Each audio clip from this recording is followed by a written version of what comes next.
Hey, I'm Kickin Retro today, and welcome to our newest Pokemon Black and White 2 Wi-Fi battle versus JH13 from Snowpoint Temple. All I'm going to say is I have a Cloyster and a Conkeldurr, and he does not respect my threats. Shout out to NecroStevo for the beginning music. I know you'll recognize it, and welcome back to the channel.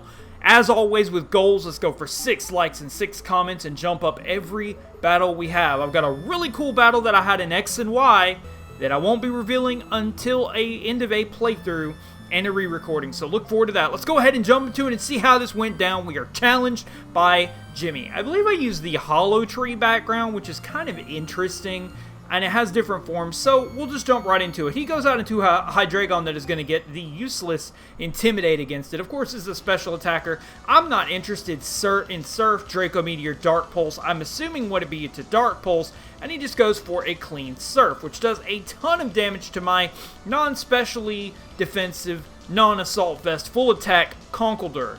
ROU-PUSH-SHIN. So I'm thinking he is going to be terrified of Mach Punch, but no, this man has no respect for anything I have. He just goes for another Surf, and Rico Morton has absolutely no special defense. By the way, you had asked me in the Discord, or said in the Discord, why I took so much damage. It's because I'm Naughty Nature and have a lowered special defense, which Cloyster already doesn't have to begin with.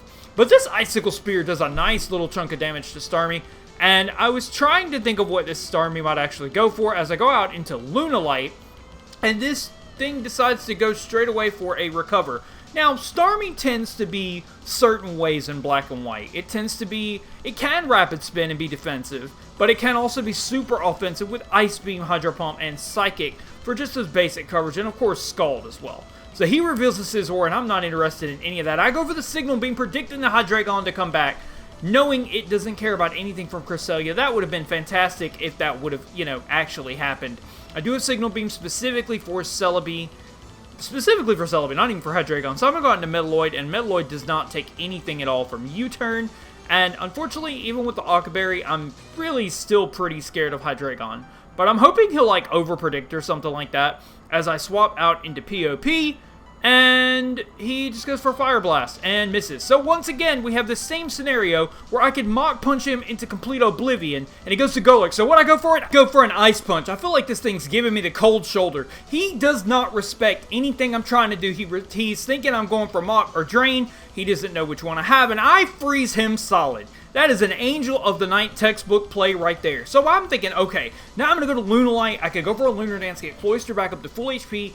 I think he thinks I might be Scarfed. That's the way I was trying to play it against this Hydreigon. And let me tell you, all I have to do is Shell Smash and dominate him. Now, he does have a Bisharp in the back, so I do have to play the mind game of Shell Smash when it comes to the Sucker Punch scenario. And that's something I'm going to have to deal with at a later time that is not now.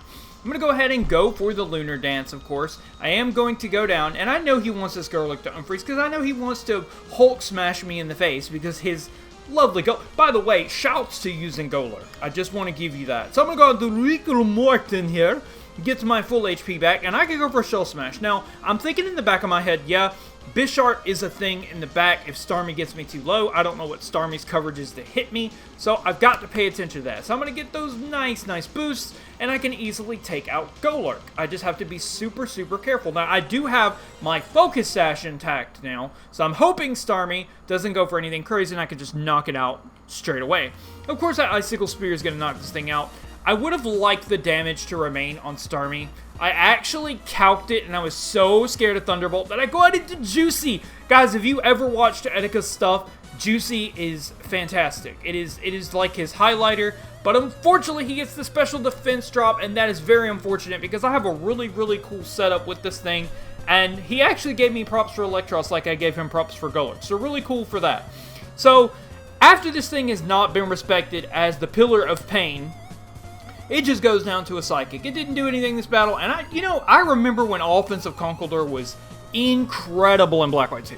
So I'm just going to Metalloid. If you're going to miss, I'm going to either explode or do some damage. I decided to Volt Switch just to hit the Starmie because I do still have the Focus Sash, so I know I can set up Shell Smash Cloyster regardless of the situation.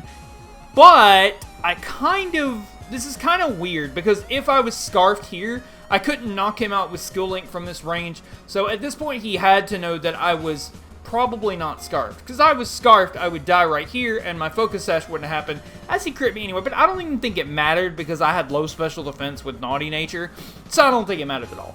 By the way, if you're enjoying the music that we're kicking in today's show, drop a comment down below and let me know. Props to, like I said, to Necrostebro for the first track, because he's a big fan of that series. I think the second track is actually really well as well. It's from another creator that I actually found. And then, of course, the last one is from another game that I haven't played, but all of them are remixes. And, as always, I'm going to have them eventually set up where you guys can ask me for the downloads, or I can give you whatever music track that you're looking for my videos. That's something I've always wanted to do.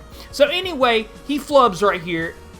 And I guess I say flubs very lightly, because he does have Toxicroak as well, which can mostly wall Rico Morton with its fighting type.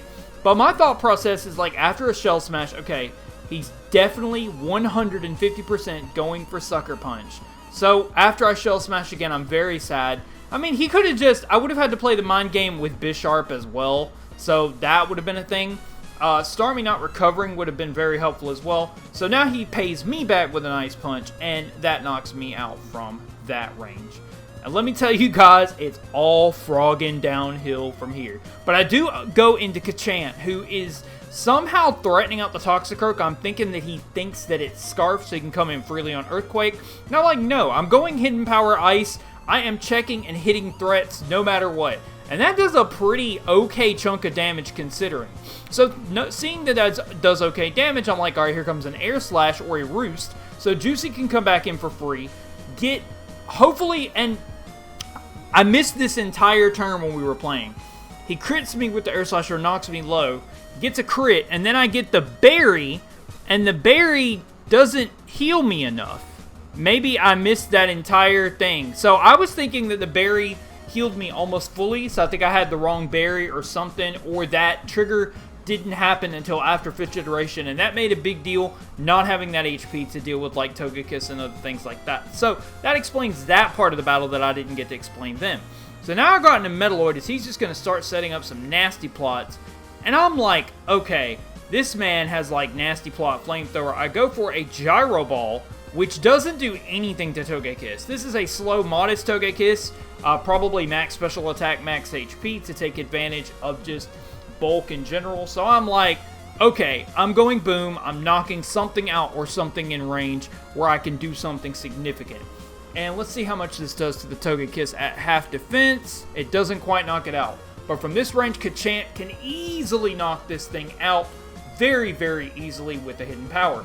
I also wanted to bring Kachant in early so that I didn't have Bisharp switching in, and then I switched Kachant back in and gave it a free Defiant boost. So that's pretty important as well. But unfortunately, he has this Hydreigon, and I actually outspeed this thing. So I'm kicking myself for not having U-turn. I don't know if that would have killed from that range, but I'll leave the damage calcs down below. And of course, a Life Orb Surf is definitely enough to wash out my Kachant. Thank you so much, JH13, for the battle. Thank you guys for all of the support on Black 2 White 2. Let's see if we can get 6 comments and 6 likes. I'll see you guys in the next one. Take care, and pretty soon we're going back to Scarlet and Violet. Take care, and I'll see you guys in the next one. Power on, power off.